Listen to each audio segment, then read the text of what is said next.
Memory transcription subject, Slanek, Venlil Space Corps date, standardized human time, August 21st, 2136. The patrol ship drifted along the Federation border, dispelling fuel into the endless night. A brooding Marcel sat at the helm, under my supervision.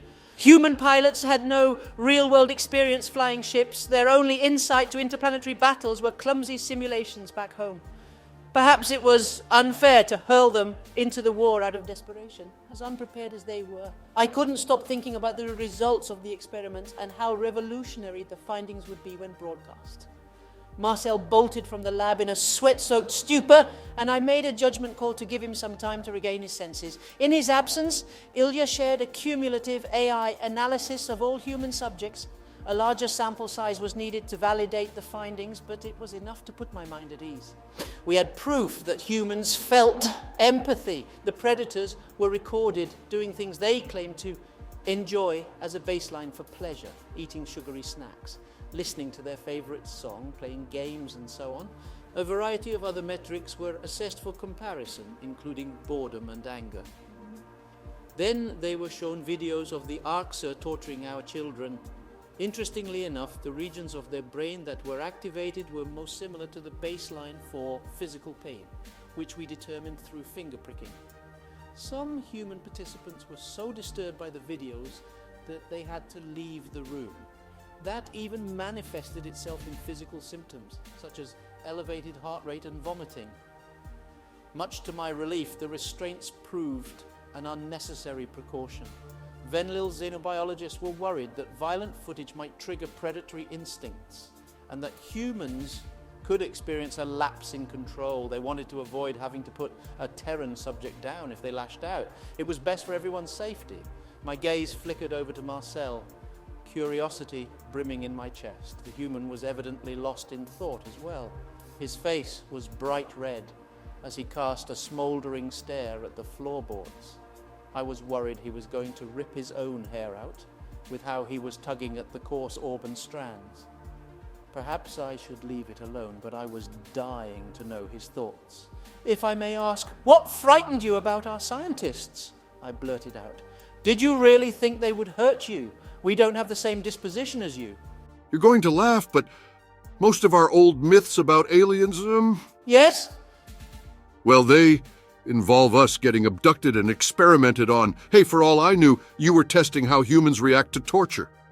You think we're that barbaric? Our scientists just want to help you fit in. We need conclusive evidence of your empathetic capacity, else we'll never silence the doubters. I don't see why we needed to prove yet again that we're not the ARCSA. The humans haven't done anything to you. You're a contradiction of hundreds of years of scientific thought, Mark. Not to mention, certain groups in the Federation won't like you, much more than us. They'll demand proof, and I'm not sure even the finest scientific rigor will withstand their scrutiny. It's not fair, I know. The human was silent, directing an intense glare at the scanner feed. The subspace readings were blank, with no indicators of activity beside our own. If there was anything to be gleaned, it wasn't on an empty screen. Maybe the experiments had jarred something in his personality after all, because I never remembered him being so sullen online. If we needed to abandon the patrol and return to base, I'd like to know sooner rather than later, before he endangered himself or others. "Are you all right?" I patted the human on the shoulder and felt him stiffen beneath my paw. "I know that footage disturbed you, and I'm sorry." Marcel sighed. No, I'm sorry. I'm furious, but not with you. I want to wring my hands around an ARCSA's neck. I don't see how that would improve anything. At least I'd be doing something. You're here. You're protecting us. Yes. Someone has to put a stop to their reign of terror. There's been no issue recruiting people back on Earth. The way the Greys get off on tormenting children, it sickens us. Why are they like that? I wanted to ask you that, Mark. We believe that predators evolved through warfare, killing and cruelty. Isn't it a survival advantage to you? Well, killing, yes. Killing the competition. Or the dangerous things that lurk in the night. I suppose that's how we became predators. We aren't natural ones, you know. We were once prey animals, same as you, using our cooperation to survive. What? And you chose to be like them? Yep. I won't pretend we're cute and cuddly like you. Some people have walked ghastly paths throughout our history. There's plenty of blood on our hands, but in modern times, we have rules for war called the Geneva Conventions.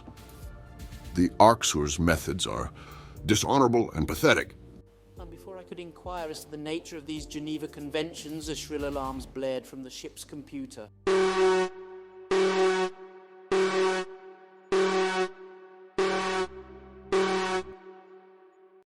9 indicators popped up on the scanner feed suggesting inbound Arxur bombers. The flurry of activity when the humans arrived must have piqued their interest. The reptilians love to target weak links, and an isolated station such as our lodging was just that. There were countermeasures developed over the centuries, but I didn't know if they'd be sufficient today.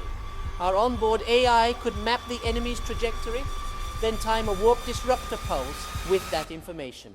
Once we knocked the Greys out of hyperspace, our directive was to scamper off until reinforcements arrived. Slowing the Arxur's progress bought valuable minutes, even without a confrontation. It could mean the difference between catastrophic loss of life and a successful defense. I switched on the comms link. Prime outpost, we're reading 9 Arxur bombers en route. Figure they have you as their target. Fuck! We have to stop them at all costs. Exhaustion was evident in the male Venlil's voice that answered. I couldn't imagine how much stress the officers were under, monitoring the UN arrivals. The first large transport of humans and a couple hundred wind up dead. They'll never forgive us. They'll never send anyone again. Sir, my human partner can hear you, I said. Oh, right. This is General Cam from Venlil Command. We copy you. I'll ask the humans to position their so-called fighters on an intercept course while we evacuate personnel here. Stall for time if you can. I drew a shaky breath. Yes, sir, we'll do our best. Nausea swelled in my throat as I synced the ship computer with the disruptor beacons lining the border. My mind strayed to its usual dark corner, replaying my brother's funeral. The shock was still as fresh as it was months ago when I first learned that his transport ship was gunned down. There wasn't a trace left to remember him by, nobody to recover. Would I be the next to fall by the Arxur's claws? Every instinct told me to flee, to put as much distance between us and those monsters as possible. However, the pulses needed to be timed down to the nanosecond, which meant our proximity was a necessity. My brain felt overstimulated, as if my senses were set aflame. Being around a human for hours, it's pushed me to my limit. It's hard to think with my nerves all frazzled. I pondered with a tinge of guilt. How selfish I am. I haven't even considered how Mark is feeling. I hoped the wordless Marcel was okay with the peril we were in. He had loved ones back on Earth, including a fiancée whom he spoke of with fondness. He didn't want to die here. There was no data on how the primates behaved in life-threatening situations or how they coped with stress. But with the Greys closing in on our position, there was no time to explain our standard procedure. We thought there'd be time for our allies to settle in before hurling them into the fire. Hopefully, humans had solid self-preservation instincts and could use their cleverness to fill in the blanks. Those bombers were about to become quite real. There were no visible signs of distortion as our pulse detonated.